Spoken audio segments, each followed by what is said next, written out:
صلوا على محمد واذكروا صلاة على النبي.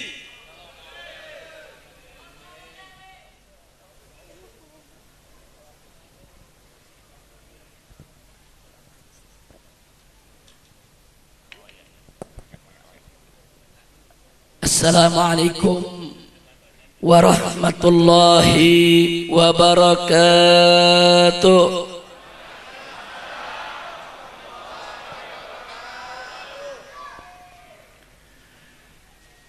Bismillah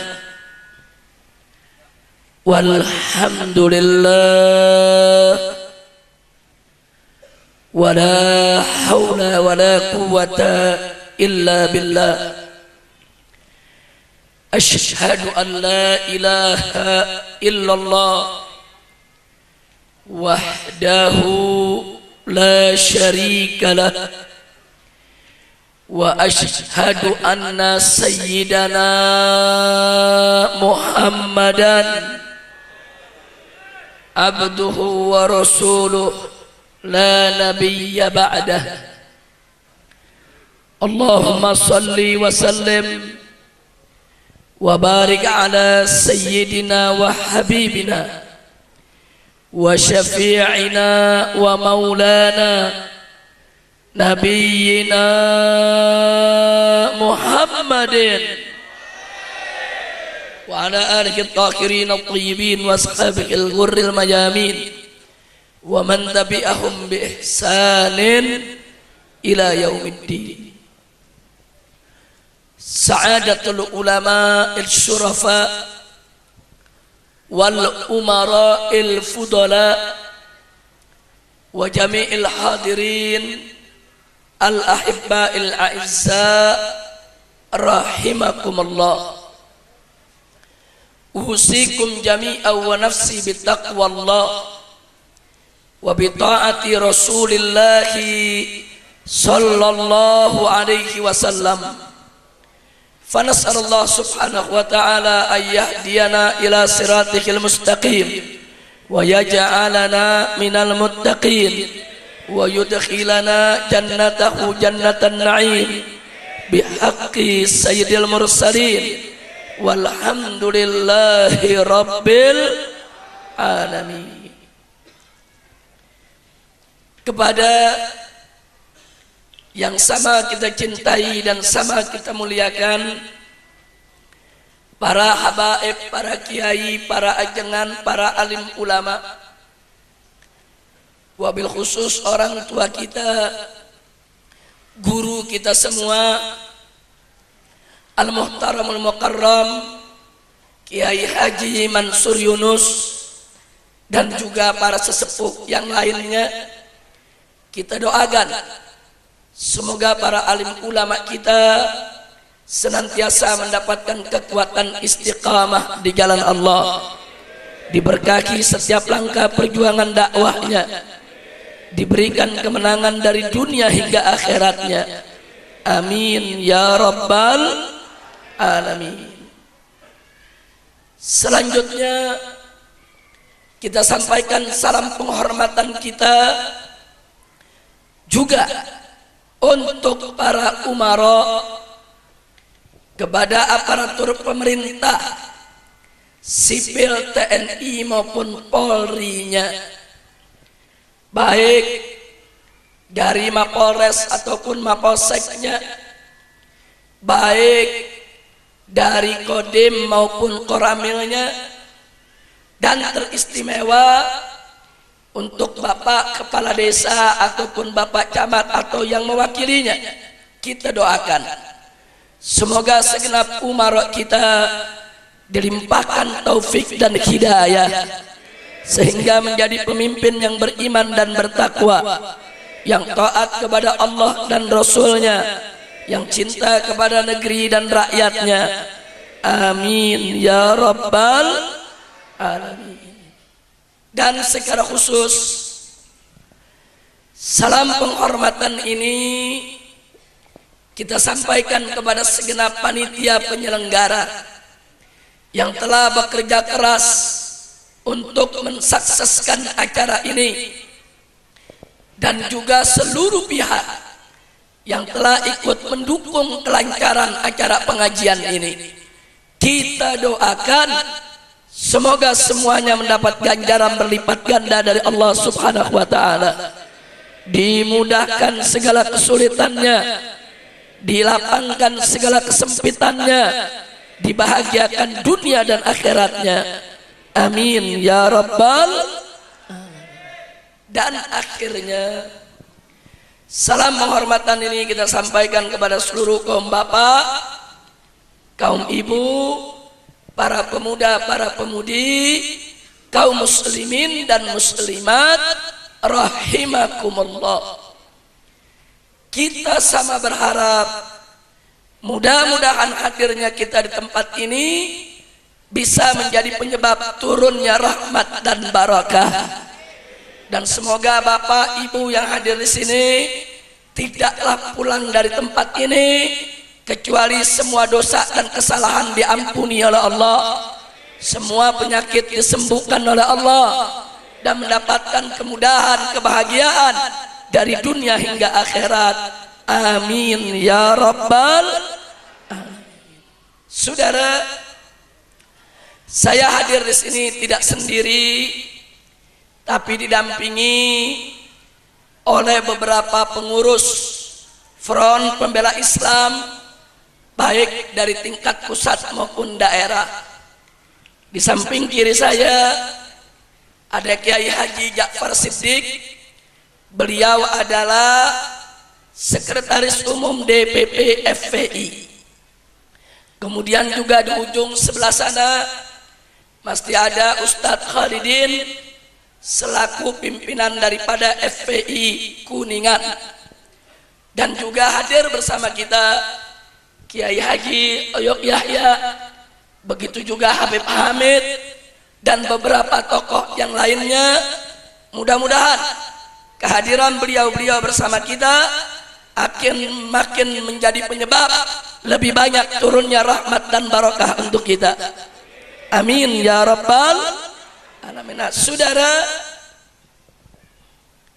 sejak hari Jumat yang lalu saya dan kawan-kawan sedang melakukan safari dakwah keliling Jawa Barat. Kami mulai dari Bogor ke Kerawang, Subang, Bandung, Garut, Tasik, Majalengka, dan alhamdulillah hari ini sampai di Kuningan. Insya Allah nanti malam di Cirebon, 2 hari di Cirebon, akan kembali ke Bandung untuk terus melaksanakan safari dakwah sampai akhir tahun 2014 ini. Nah saudara, di berbagai daerah yang kita kunjungi di Jawa Barat, sebagaimana kita ketahui bahwa aparat kepolisian dibantu oleh TNI dan masyarakat sedang getol-getolnya melakukan pembersihan dan pemberantasan terhadap miras oplosan. Alhamdulillah. Walaupun kita akan dorong pemerintah jangan cuma miras oplosan yang dimusuhin. Miras apapun yang diproduksi oleh pabrik manapun, mau yang legal sekalipun, semuanya harus dirazia karena sama haramnya, sama merusaknya, sama berbahayanya, saudara. Betul? Ya kan lucu, miras oplosan dirazia, tapi miras pabrik enggak. Itu sama juga pemerintah ngelindungin yang punya pabrik. Betul? Miras oplosan dirazia, mentang-mentang enggak punya izin. Miras pabrik enggak dirazia, mentang-mentang punya izin. Ini dirazia gara-gara bahayanya, apa gara-gara nggak punya izinnya, saudara? Kira-kira jelas gak? Saya mau tanya, miras yang dari pabrik haram tidak? Bahaya tidak? Racun bukan? Lah kok nggak dirazia? Lucu gak? Miras oplosan bahaya gak? Haram gak? Racun bukan? Miras pabrik bahaya gak? Haram gak? Racun bukan? Sama gak? Kok yang satu dirazia, yang satu enggak? Unyil. Masya Allah, kira-kira jelas gak? Nah karena itu saudara, hari ini, saat ini, yuk sama-sama kita kaji lebih dalam tentang minuman keras, supaya umaro dan masyarakat lebih paham, lebih mengerti sampai sejauh mana haram dan bahayanya minuman keras. Setuju tidak? Saya mau tanya, siap ngaji gak? Siap ngaji? Bu, siap ngaji? Semua siap ngaji? Betul? Panjang gak apa-apa? Hujan gede sampai malam, sampai pagi. Ente sampai pagi, ane pulang. Masya Allah. Baik, kita bahas saudara, pelan-pelan, step by step, khutwah khutwah, insya Allah. Pertama, kita mesti tahu dulu saudara, apa yang disebut khamr. Apa yang disebut khamr, saudara. Nabi bersabda dalam satu hadis, kata beliau, kullu muskirin khamrun wa kullu khamrin haramun. Setiap yang memabukkan itu adalah khamr, kata Nabi, dan setiap khamr itu adalah haram. Tolong perhatikan, kalau kita ditanya apa sih itu khamr, Nabi udah kasih tahu saudara, khamr itu kullu muskir, setiap yang memabukkan, setiap yang menghilangkan akal, setiap yang melenyapkan kesadaran saudara.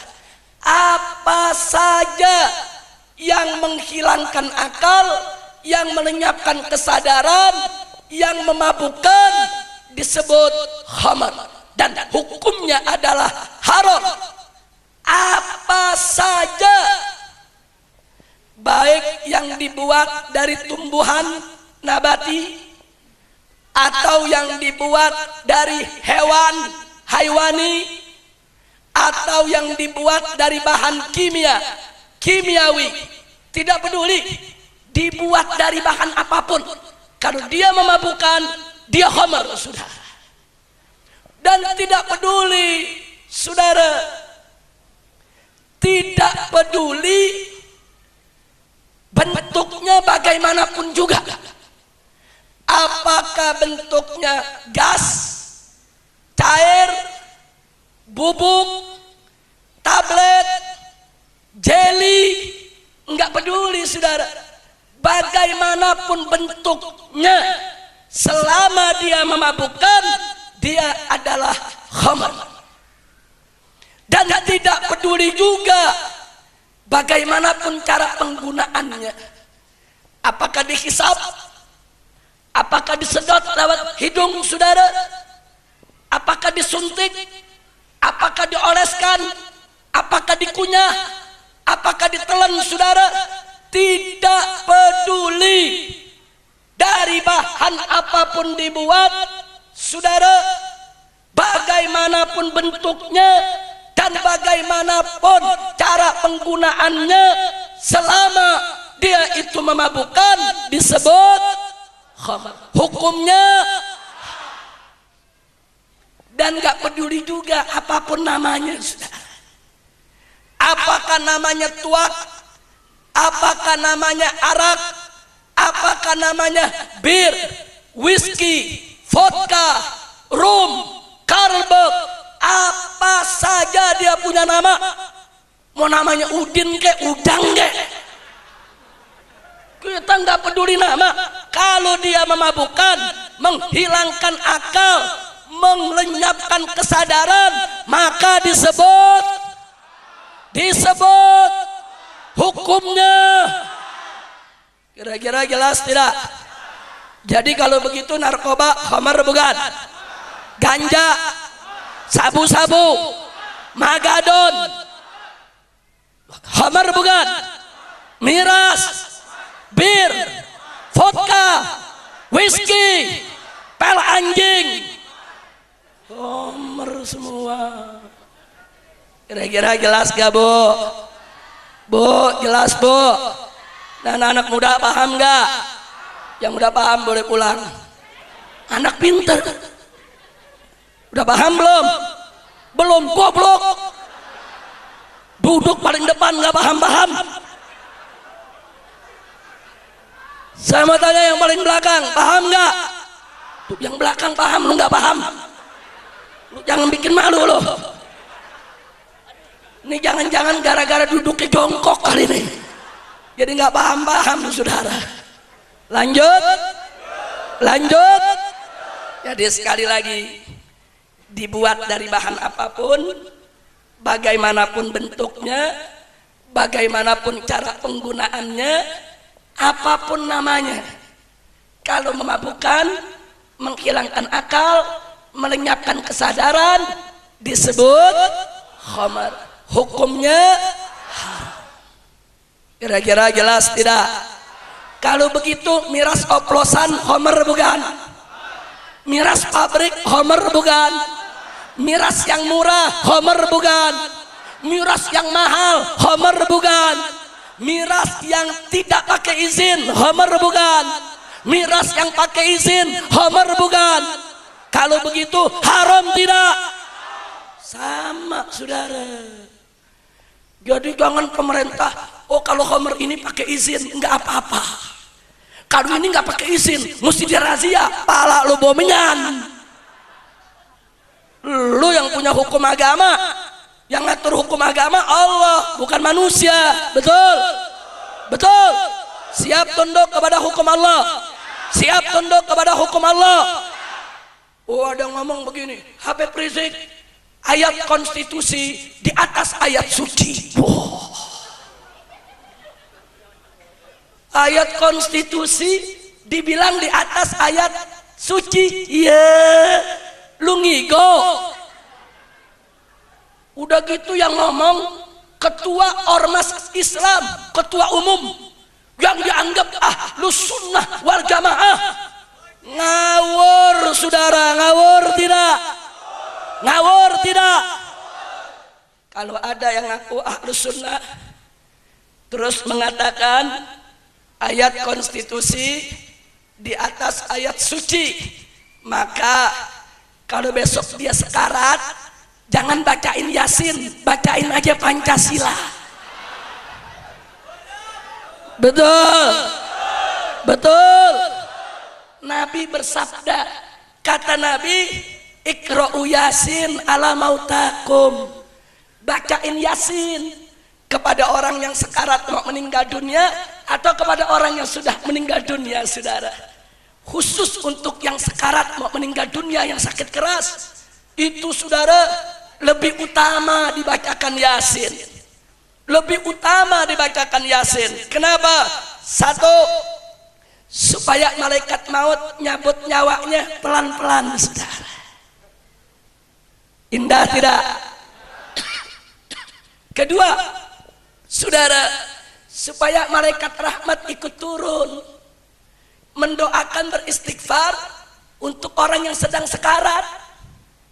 Yang ketiga, saudara, kalau malaikat maut nyabut nyawanya lembut, malaikat rahmat turun baca doa istighfar saudara untuk yang sekarat, insya Allah yang sekarat akan meninggal dunia dalam keadaan husnul khatimah. Indah tidak?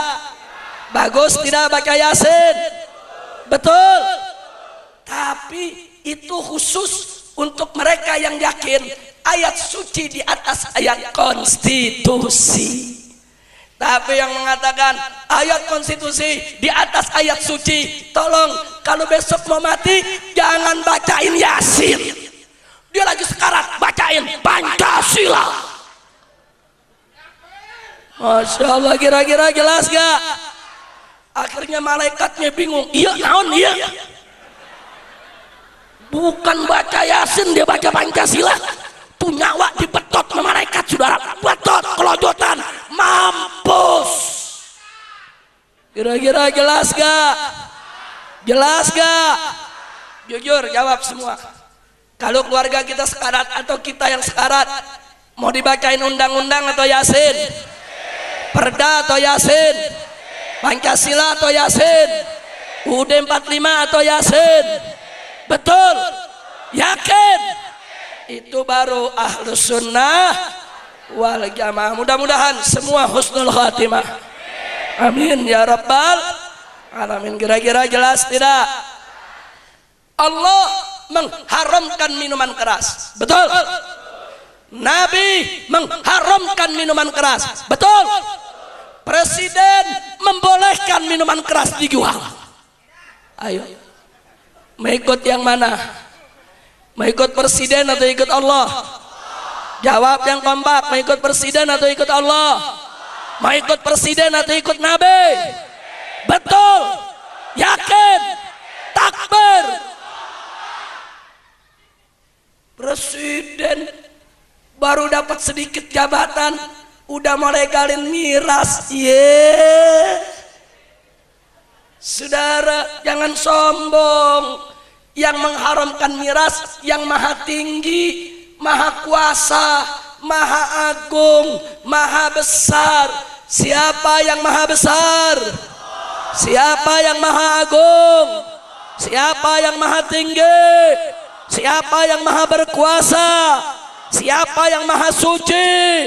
Takbir. Sallu ala nabi. Nah, jadi keputusannya kita ikut presiden atau ikut Allah? Ikut presiden atau ikut Nabi? Takbir. Baik, sekarang bagian kedua sudah. Jadi bagian pertama saya cukup menjelaskan apa itu khamar. Sekarang bagian kedua, sampai sejauh apa, seberat apa tingkat keharaman khamar, saudara. Mari sama-sama kita buka firman Allah dalam surat Al-Maidah ayat 90 dan 91. A'udzu billahi minasyaitonir rajim. Bismillahirrahmanirrahim. Ya ayyuhalladzina amanu innamal khamru wal maisiru wal ansabu wal azlamu rijsun min amali syaitan fajtanibuh la'allakum tuflihun. Innama yuridu syaitan ayyuqi'a bainakumul adawata wal baghdha fil khamri wal maisir wa yasuddakum an dzikrillah wa anis salat fahal antum muntahun. Sadaqallahul azim. Luar biasa, saudara. Dua ayat berturut-turut, saudara, Allah menyatakan ya ayyuhalladzina amanu, hei orang-orang yang beriman. Yang pertama Allah sebutkan innamal khamru wal maisiru wal ansab wal azlam.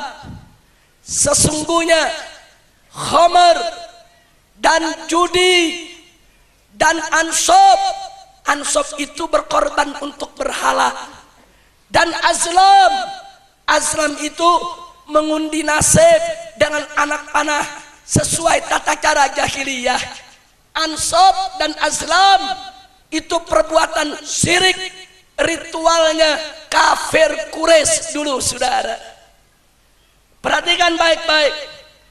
Di dalam ayat ini yang pertama Allah mensejajarkan khamar dengan perbuatan syirik, saudara. Bahkan Allah sebut khamar dulu, baru perbuatan syirik, saudara.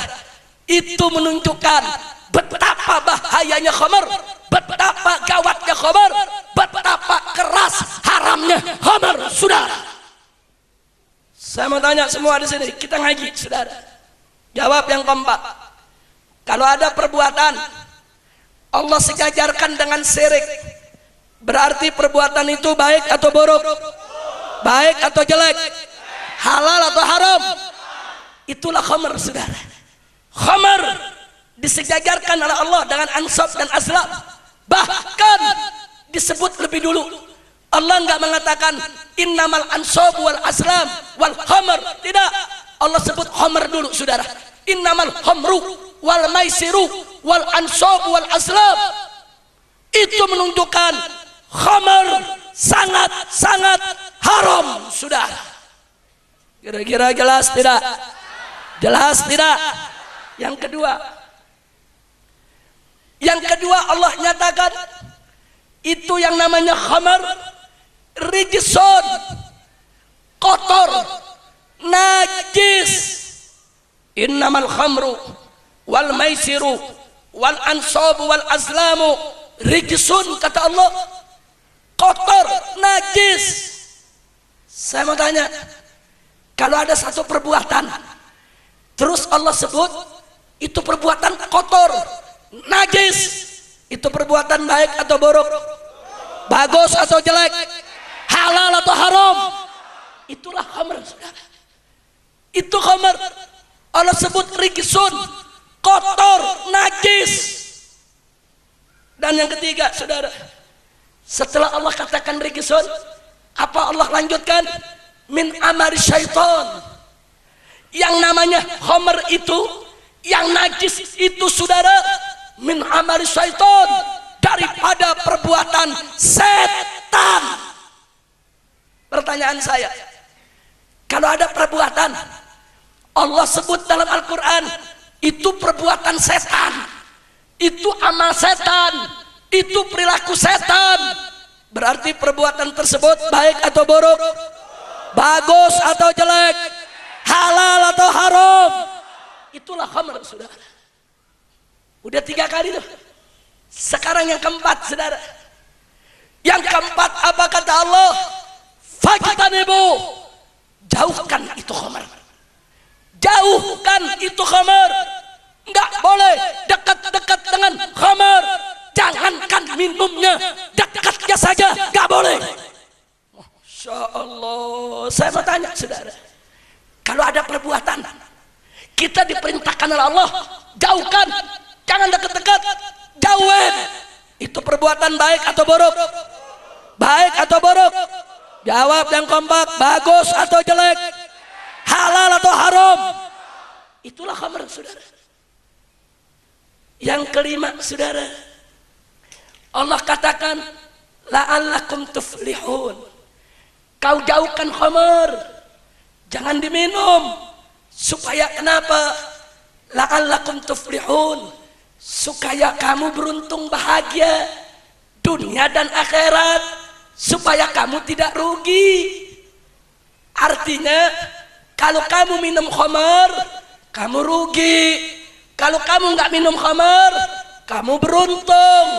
Saya tanya, kalau ada perbuatan yang Allah udah sebut dalam Al-Quran, meninggalkannya beruntung, ngerjainnya rugi, berarti itu perbuatan baik atau buruk?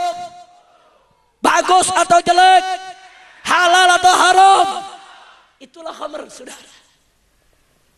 Maaf Pak Bu ya, dalam ilmu usul fikih ini disebut wujuhul istidlal. Baru 1 ayat sudah ada 5 penegasan yang khamar itu haram. Pertama, disejajarkan dengan syirik. Kedua, disebut najis. Ketiga, dikategorikan perbuatan setan. Keempat, diperintahkan untuk menjauhkannya. Kelima, meninggalkannya adalah kebahagiaan, saudara. 5, wujuhul istidlal. Baru ayat yang 90, saudara. Kita lanjutkan ayat 91. Apa kata Allah? Innama yuridu syaitan, sesungguhnya setan itu menginginkan ayyuki abainakumul adawata wal bagda, ingin menciptakan permusuhan dan kebencian di antara kamu, hei orang yang beriman, fil khamri wal maisir, dengan lantaran khamr dan perjudian, saudara. Wa yasuddakum an dzikrillah, setan ingin menghalangi kamu dengan menggunakan khamr, dengan menggunakan judi, supaya kamu jauh daripada zikir kepada Allah. Wa anis shalah, supaya kamu juga terhalang daripada salat. Fahal antum muntahun, kata Allah. Kalau kamu sudah tahu begitu, apa masih nggak mau berhenti? Masya Allah. Mari kita bahas, saudara. Tadi sudah 5, sekarang yang ke-6. Allah sebut dalam ayat tadi, lantaran khamr, setan ingin menggunakannya dengan khamr supaya umat manusia saling bermusuhan satu dengan lainnya, saudara. Innama yuridu syaitan ayyuqi'a bainakumul adawah. Saya mau tanya sekarang, kalau ada satu perbuatan Allah kasih tahu bahwa perbuatan tersebut bisa menyebabkan permusuhan, bisa menyebabkan pertikaian, bisa menyebabkan perselisihan, bisa menyebabkan keonaran. Jawab yang kompak. Kalau begitu perbuatan tersebut baik atau buruk? Bagus atau jelek? Halal atau haram? Itulah khamr, saudara. Itu yang ke-6. Yang ke-7, saudara, apalagi kata Allah, yuki abainakumul adawata wal bagdo, dan setan menjadikan khamr sebagai alat untuk melahirkan kebencian antar manusia, saudara. Pertanyaan saya, kalau ada satu perbuatan Allah nyatakan itu penyebab kebencian, kedengkian di antara sesama umat manusia, berarti perbuatan tersebut baik atau buruk? Bagus atau jelek? Halal atau haram? Itulah khamr, sudah. Sudah berapa itu? 7. Yang ke-8, apa kata Allah? Wa yasuddakum an dzikrillah. Khamr itu, saudara, bisa membuat orang